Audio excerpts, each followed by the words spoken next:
The cost of collecting older video games has skyrocketed, with many people doing whatever they can to get a complete collection.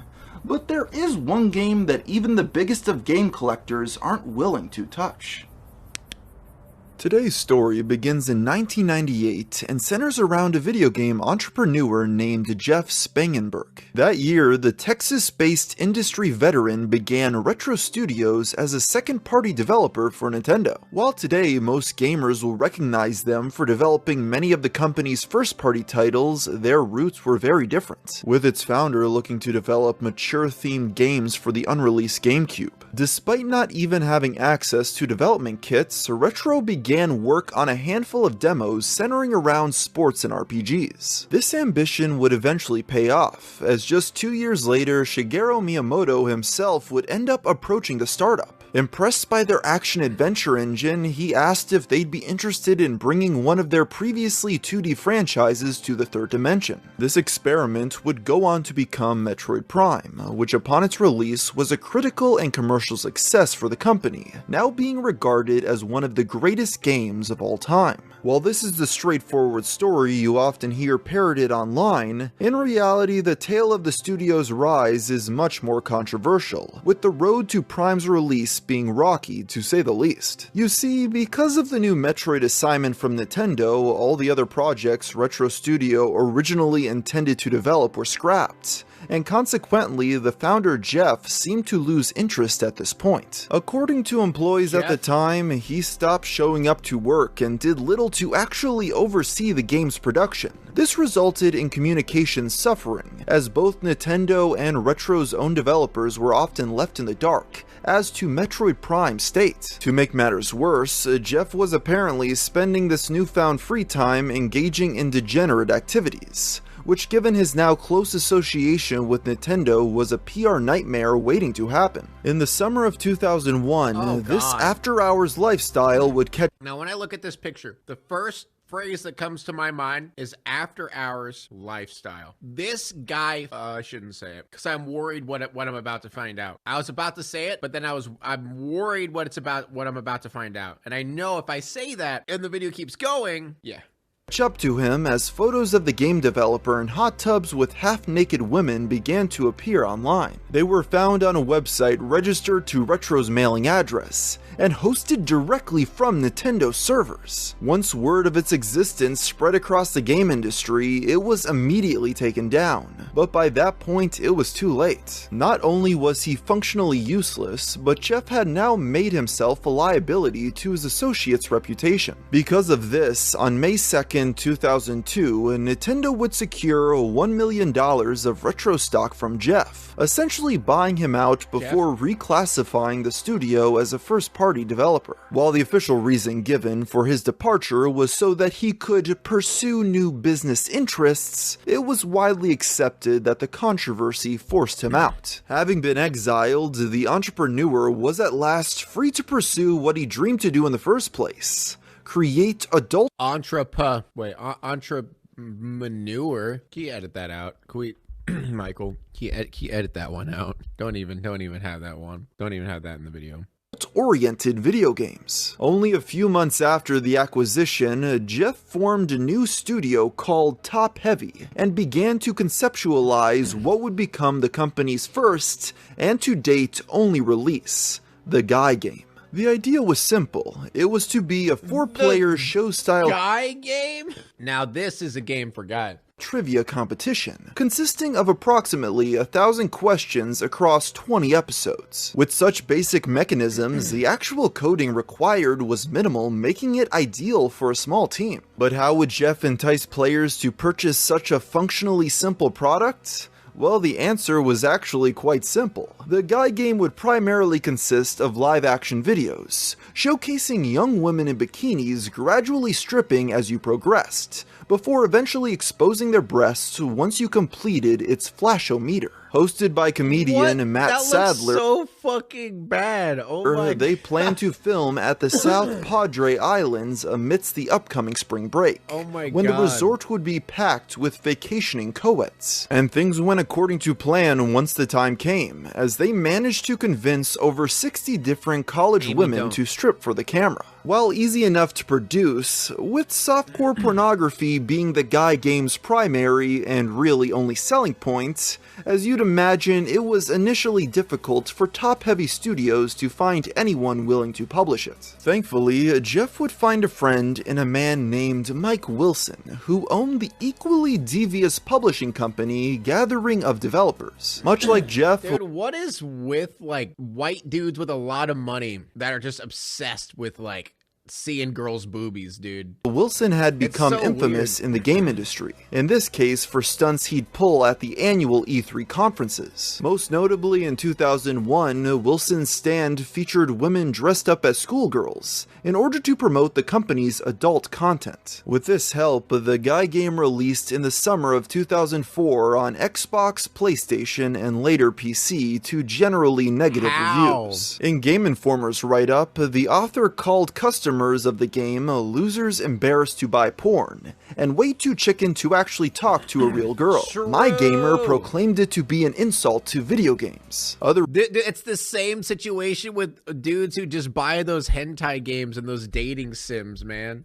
Reviews tried to be more constructive, complaining that the Guy game was too complicated for parties, and that a few seconds of a girl going wild does not make up for the 5 minutes of inane videos leading up to it. Of course, Top Heavy hadn't sought to make much more than what the Guy game was, so these scathing critiques were not a hindrance for them. After all, for most provocateurs, that's why I don't get, like, people who, like, buy those video games or buy games like this. Bruh, there's porn and it's free, you know? Like, I don't get it. And also, in whatever, like, we're on the internet, people. Whatever hentai game that's on Steam that you want, I guarantee you could probably just look up whatever you're wanting to find on there. Like, it's so confusing to me. Publicity is still good publicity. However, the same cannot be said for what would happen next, as the following wave of public outrage would create a nightmare scenario for the company that virus from Honeypop. Do you know how porn works? You don't have to download it. Only led to their magnum opus being pulled from shelves, on but also deemed the disc illegal to own.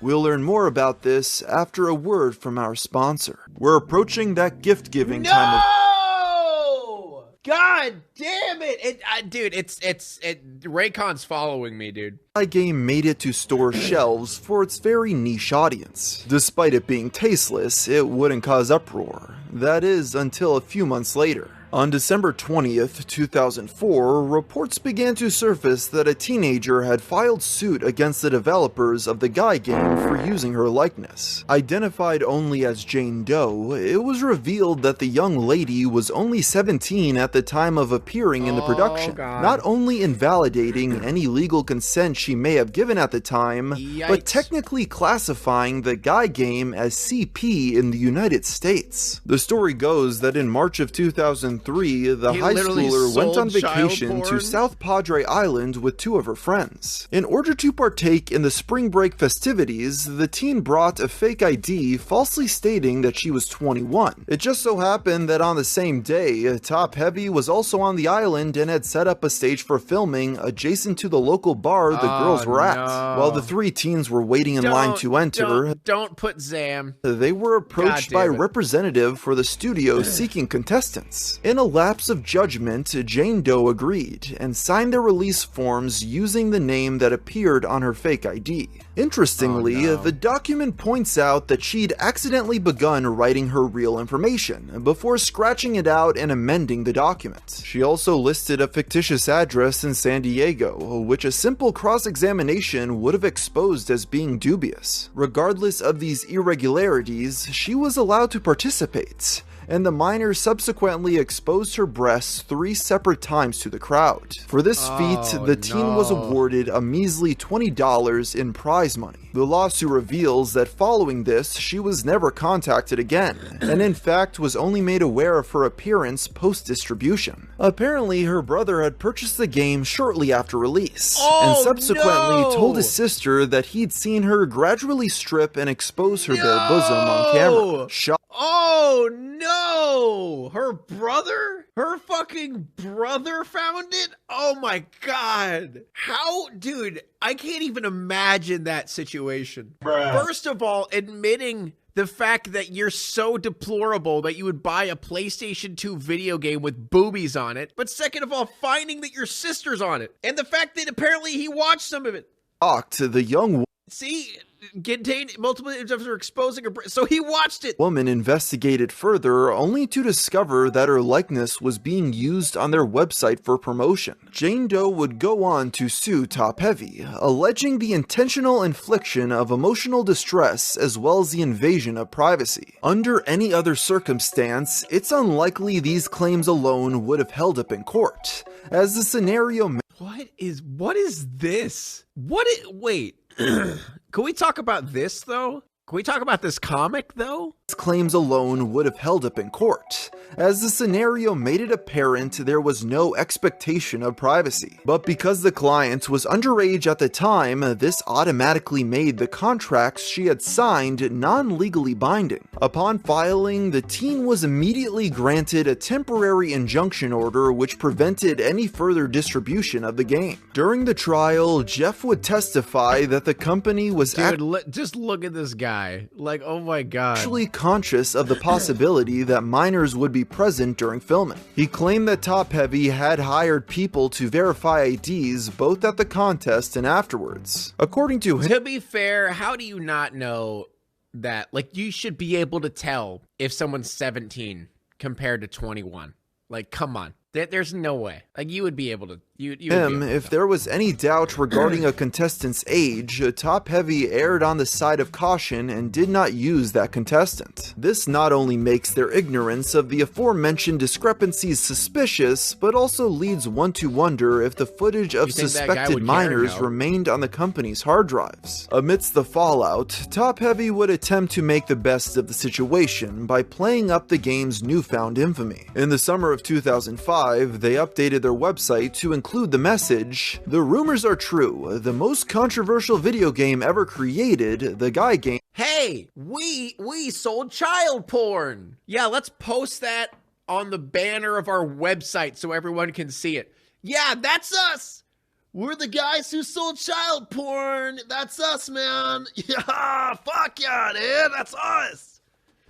We did that, dude! Yeah, fuck! Game is no longer available. In an attempt to recoup losses, Top Heavy would also begin promoting a DVD version called The Guy Game Game Over, recut to resemble a Girls Gone Wild film instead. Listed at $19.99, it was to include new footage of both original contestants and new women not seen in the initial release. Finding a copy of this disc seems to be impossible, making many believe it's lost media. What is this? EEG, FGPCT, ERA, ephedrine? Smoke breaks happy hour and ephedrine? This like last call, blind dates and shaving? Field goal percentage? But what is this? What are these statistics? Are these, is this like her bust size or some shit? I feel like this is like her, something that has to do with her body, right? This got to be something that has to do with her body. Egg. I think it's measurements, yeah.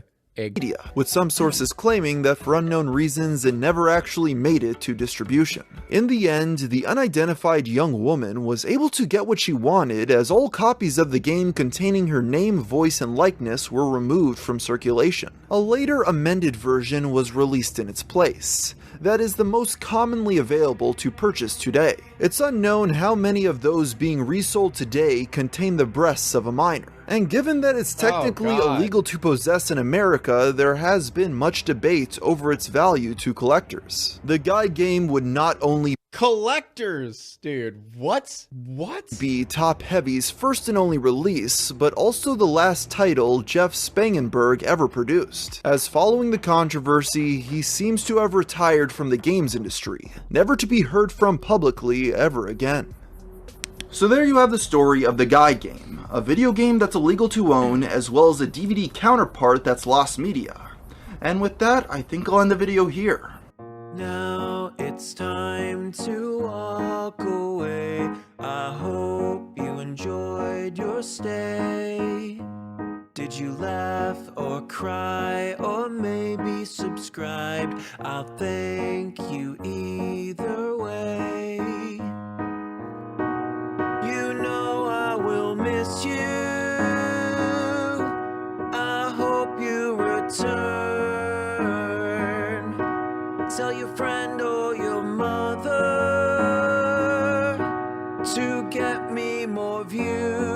please.